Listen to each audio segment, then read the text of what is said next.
O que falta, muitas vezes, e eu converso com vários amigos que são docentes, né? Muitos amigos, é a minha área. O que falta muitas vezes é o empreendedorismo, sabe? O empreendedorismo e a percepção de que a gente precisa estar sempre em constante atualização. Constante atualização. Quando eu digo atualização, não estou me referindo apenas à atualização legislativa. Não é só isto. Eu leciono desde 2005. O meu aluno de graduação que estava naquela turma na FTC no dia 15 de fevereiro de 2005 às 18h50, não é o aluno que hoje assiste uma aula minha no projeto Ubiqua nacionalmente à distância. Percebe? O aluno não é o mesmo, a demanda não é a mesma, a linguagem já é diferente, a aula não pode ser a mesma. Você pode apresentar esse mesmo conteúdo, mas de uma maneira diferente. Há um dado que me preocupa, é que os professores não são treinados para isso.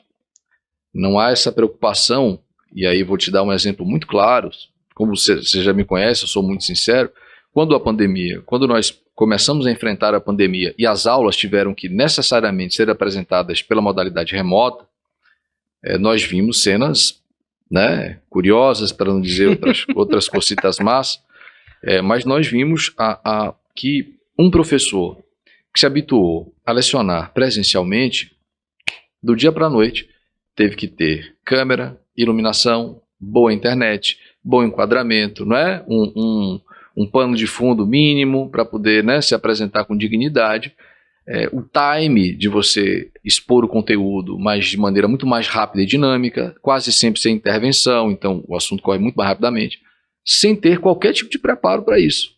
Foi o caos anunciado. Porque isso não foi pensado, planejado, isso foi imposto pela pandemia e a gente viu o que aconteceu. Mas 2 anos depois, vários profissionais se adaptaram a essa realidade. Se adaptaram. E ainda que eles tenham que voltar agora ao presencial, esta experiência ela é indelével. Quer dizer, você ter passado por essa experiência, ter investido na sua própria qualificação para conseguir apresentar o conteúdo, por vezes de maneira mais rápida e dinâmica, dada a proposta da internet, agrega aquela aula presencial, porque você desenvolveu mais uma ferramenta, você desenvolveu mais uma habilidade. Então, ainda que agora que você volte a dar aula no presencial, você volta com mais recursos. E isso é super importante. Quando eu digo atualização, não é só atualização legislativa, não. A gente tem que empreender, tem que estar sempre investindo na atualização, mas não só legislativa, também na metodologia, para saber usar as ferramentas. Quer dizer, há 2 anos, eu no máximo ia usar o FaceTime, 3 botões lá para a gente. Agora você tem que ser expert em umas 10 plataformas. É o Zoom, é o Teams, é o Meet, né, o Blackboard e vários outros. Isso é super interessante, eu acho que agrega, mas eu acho que faltou também ali um cuidado para que o professor fosse preparado para apresentar a aula nessa modalidade com mais qualidade. E isso acabou, principalmente nos meses iniciais da pandemia, comprometendo um pouquinho a qualidade do ensino, penso eu, porque nós não fomos preparados para isso, né? Agora, eu penso que a gente passou por uma experiência, como eu lhe disse, indelével. Assim, não dá para apagar, não dá para voltar ao presencial sem levar, né, os ganhos e perdas de todo esse ambiente virtual. E eu acho que isso mudou não só a educação, mas também mudou a nossa forma de comunicação. Como eu lhe disse, o aluno, aquele indivíduo que foi meu aluno em 2005, não é o aluno que hoje entra na sala para estudar a mesma disciplina com o mesmo nome, Teoria Geral do Processo. Então, a aula não pode ser a mesma, o aluno não é o mesmo e o docente também não pode ser o mesmo. Sabe? E o mundo está muito mais dinâmico. Por que eu estou dizendo isso?